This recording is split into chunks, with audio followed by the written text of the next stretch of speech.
और आइए शुरुआत करने जा रहा हूं आज की पहली बड़ी खबर के साथ। और पहली बड़ी खबर है बंगाल में बाबरी रिटर्न्स। क्या यह महज इत्तेफाक है? कल प्रधानमंत्री नरेंद्र मोदी ने अयोध्या में राम मंदिर पर पहुंचे। पीएम मोदी राम मंदिर में थे। राम मंदिर कल ही पूरा बनकर तैयार हो गया है। धर्म ध्वजा पीएम मोदी ने राम मंदिर पर लहराई है, जो प्रतीक है कि राम मंदिर पूरी तरह से पूर्ण हो चुका है, पूरी तरह से बनकर तैयार हो चुका है। और इसी वक्त जब बात राम मंदिर की हो रही, अगली तस्वीर देखिए जरा। ममता बनर्जी के विधायक कह रहे हैं कि वो बाबरी मस्जिद बनवाएंगे और बाबरी मस्जिद पश्चिम बंगाल में 6 दिसंबर को इसके लिए नींव रखी जाएगी। क्या ये महज चिढ़ाने के लिए है?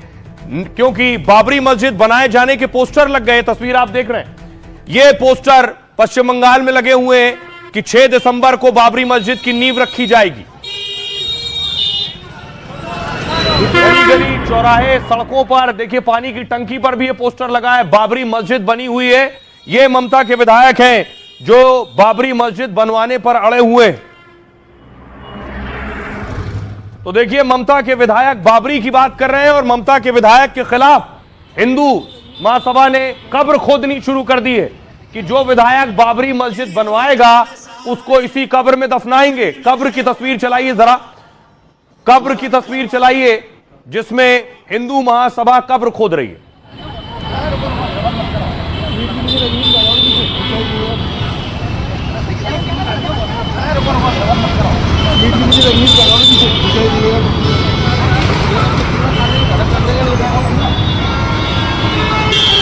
ये तस्वीर आप देख रहे हैं, हुमायूं कबीर ममता के विधायक का नाम है।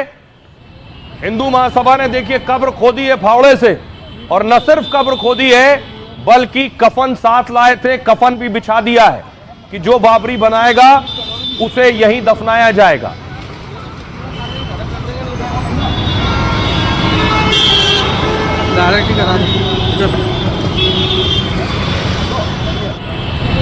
दूसरी तरफ देखिए, क्या महज इत्तेफाक है कि असदुद्दीन ओवैसी के नेता भी बाबरी मस्जिद का जिक्र कर रहे हैं और मुसलमानों से कह रहे हैं उद्धव को वोट मत देना। सुनिए। साहब ने असेंबली में खड़े होकर कहा था की मला गर्व आहे की बाबरी मस्जिद पाडण्यामध्ये आमचे शिवसैनिक सर्वात उभे होते।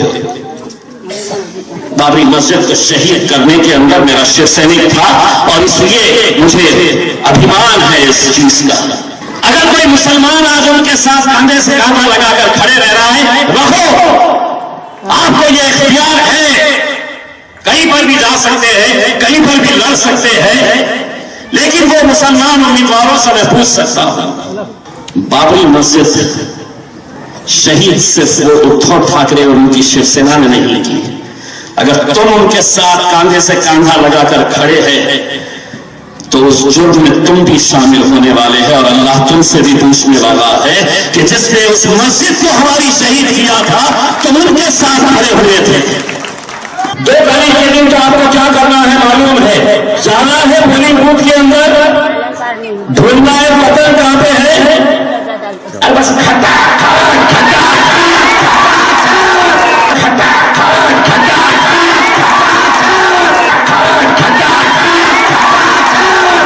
यही उद्धव ठाकरे साहब ने। ओवैसी के नेता कह रहे हैं कि उद्धव ठाकरे और उनके कार्यकर्ता बाबरी विध्वंस में शामिल थे, इसलिए उन्हें वोट नहीं देना है, उनके खिलाफ वोट करना है। दूसरी तरफ देखिए, पाकिस्तान को मिर्ची लगी है। कल प्रधानमंत्री नरेंद्र मोदी अयोध्या के राम मंदिर में पहुंचे थे, वहां धर्म ध्वजा फहराया तो पाकिस्तान को भी मिर्ची लगी। इस पर पाकिस्तान ने भी सवाल उठाए।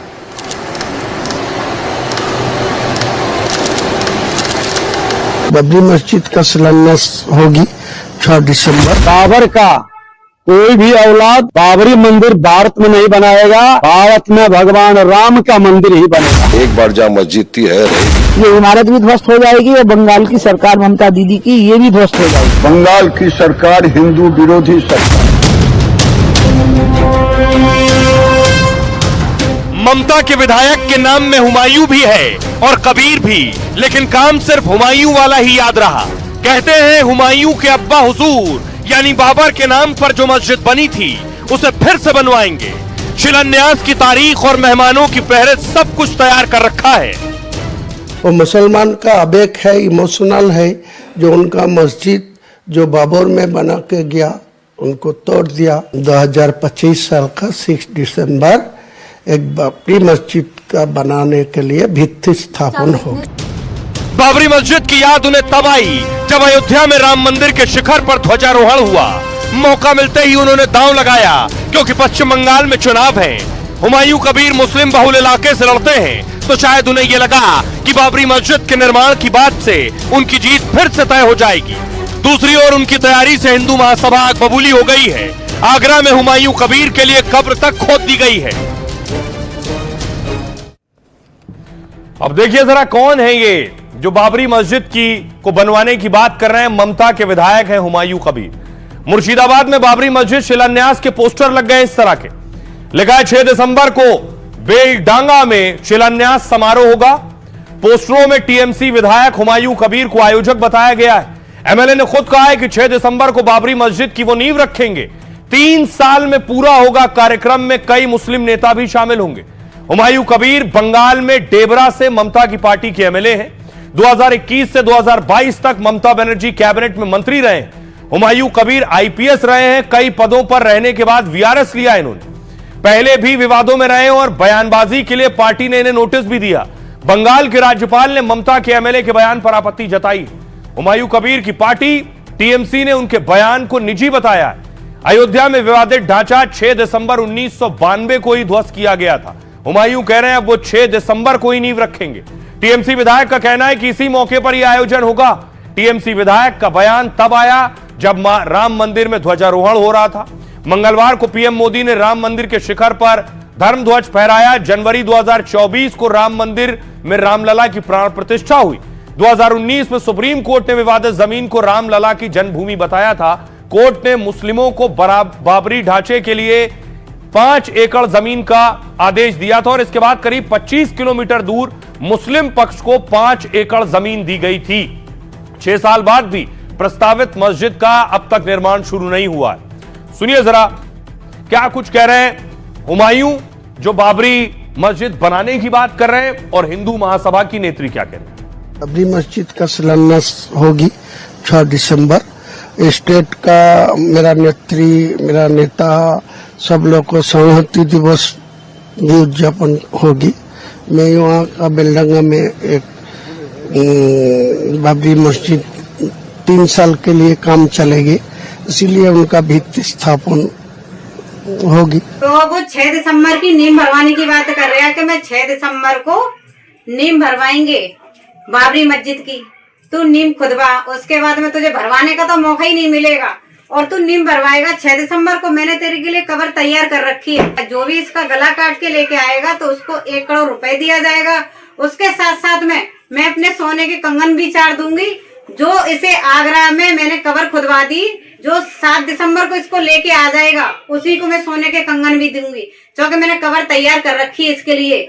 जे वहां पे नींव भरवाएगा और मैं 7 दिसंबर को इसको दफनवा दूंगी, क्योंकि इसे जहन्नम में जाने का बड़ा शौक होता है, तो इसके अल्लाह मियाँ को प्यारा कर दूंगी। जय श्री राम। अब देखिए जरा बाबरी मस्जिद बनाने की बात कर रहे हैं, इस पर सियासत भी हो रही है, घमासान भी हो रहा है। पश्चिम बंगाल में चुनाव है और उससे पहले अब देखिए कैसे बवाल हो रहा है। उमा भारती ने कहा इस्लाम के नाम पर मस्जिद बने हम सम्मान करेंगे, लेकिन बाबर के नाम से बनी इमारत का वही हाल होगा जो 6 दिसंबर को अयोध्या में हुआ था। ईंटें भी गायब हो गई थी। गिरिराज सिंह ने कहा ममता घुसपैठियों को खुश करने के लिए कुछ भी कर रही है। बाबरी मस्जिद को बनाने का टीएमसी का दावा दुर्भाग्यपूर्ण है। बाबर औरंगजेब के वंशजों को भारत में रहने का अधिकार नहीं है। हुसैन दलवाई कांग्रेस नेता कह रहे हैं मस्जिद का निर्माण ठीक है, लेकिन बाबरी मस्जिद क्यों? जो विवाद खत्म हो चुका है उसे फिर शुरू किया जा रहा है। हमारा रिश्ता बाबर के साथ नहीं है बल्कि शिवाजी के साथ है। राज्यपाल कह रहे हैं पश्चिम बंगाल के किसी भी समाज में हिंसा भड़काने की इजाजत नहीं होगी। यह मुद्दा सुप्रीम कोर्ट ने हमेशा के लिए खत्म कर दिया है। यह सुप्रीम कोर्ट की अवमानना है और देश के लोकतंत्र का अपमान है। सुनिए जरा क्या कुछ कह रहे हैं इस पर सियासतदान।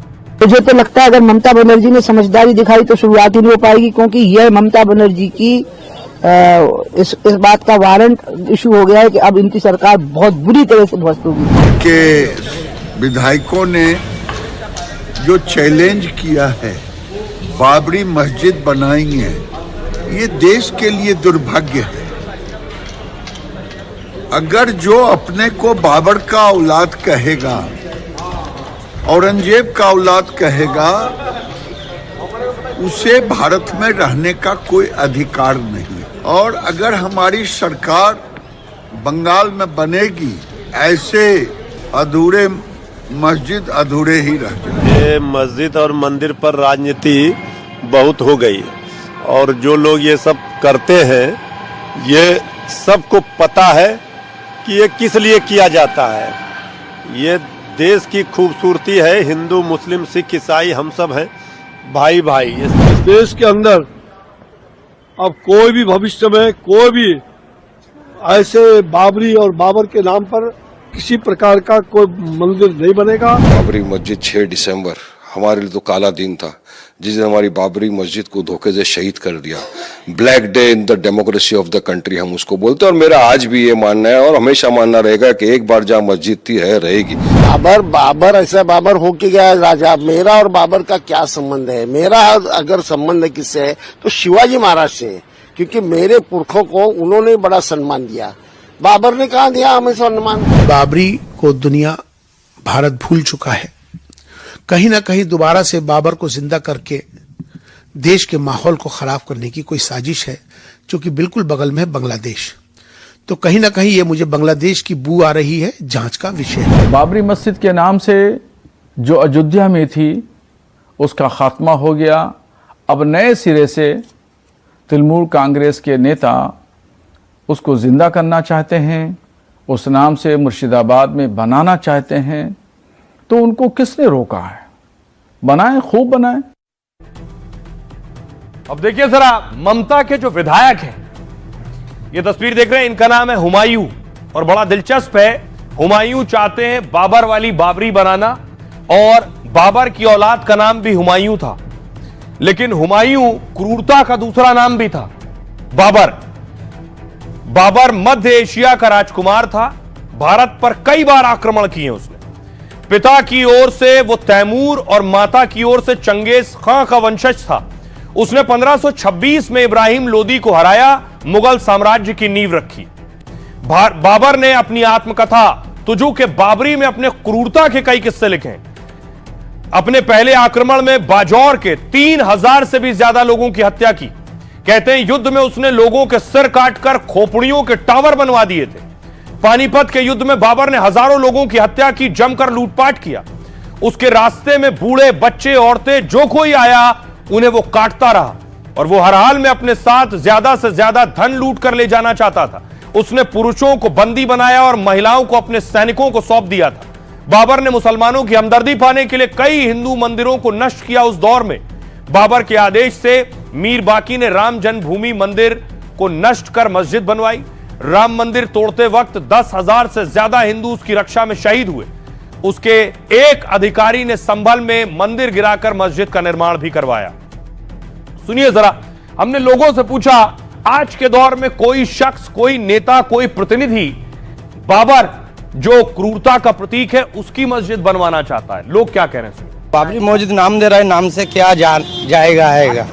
मस्जिद बना रहा है, कोई गलत चीज नहीं बना रहा है। क्या है, अच्छी बात बोला है उसने। जब राम मंदिर बन सकता है अयोध्या में, तो बंगाल में बाबरी मस्जिद बनने में क्या प्रॉब्लम है? बाबरी मस्जिद नाम क्यों देना चाहता है? वो मस्जिद करिए, मस्जिद तो उनका धर्म का है, लेकिन हमको लगता है कि ये थोड़ा राजनीतिक हो गया। जिनिस बना रही है, सही कर रही है, अपन धर्मों का जिनिस बना रही है ना, दूसरा का तो कोई जिनिस नहीं बना रही है ना। तो सोच समझ के बोलना चाहिए। ये बात कहाँ की बात है? ये सेंट्रल सरकार की चीजें, न्यायालय जो उचित न्यायालय जो फैसला दिए तो सही फैसला दिए। चुनाव मुद्दा के लिए कुछ भी। लेकिन बाबरी मस्जिद है एक हुआ था, लेकिन पश्चिम बंगाल में बना रही है, लेकिन हम लोग बहुत खुश है। और बोलने से नहीं होता है, आपको बनाना है तो बनाइए। लोकतंत्र में सबको अधिकार है अपनी बात रखने का। उसको वो अच्छा लगा होगा इसलिए उसने बोला होगा। अब देखिए, सिर्फ इतना ही नहीं बल्कि पाकिस्तान को भी मिर्ची लग रही है। ये तस्वीर आप देख रहे हैं, ये तस्वीर पाकिस्तान में भी देखी जा रही थी कि प्रधानमंत्री नरेंद्र मोदी अयोध्या के राम मंदिर पहुंचे। पीएम मोदी ने वहां धर्म ध्वज फहराया है। ये शहबाज शरीफ और असीम मुनीर भी देख रहे थे और उन्हें यह तस्वीर अच्छी नहीं लग रही थी।